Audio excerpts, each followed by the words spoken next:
ए ओ बेटा के बाबा, ओ बेटा के बाबा, बेटा बेचम रे माई रुपया करना, बेटा बेचतन रे माई रुपया करना, बेटा बेचतन रे माई।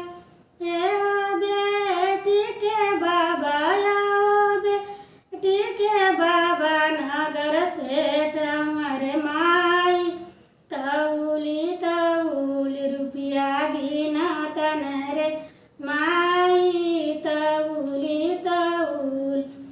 ए ओ बेटा के चाचा, ओ बेटा के चाचा, बेटा बेचम रे माई रुपया करना, बेटा बेचतन रे माई रुपया करना, बेटा बेचतन रे माई।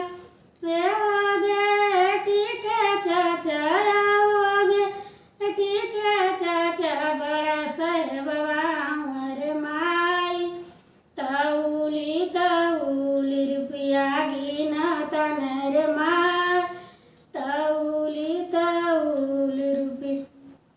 ए ओ बेटा के भैया, ओ बेटा के भैया, भैया बेचम रे माई रुपया करना, भैया बेचतन रे माई रुपया करना, भैया बेचतन रे माई।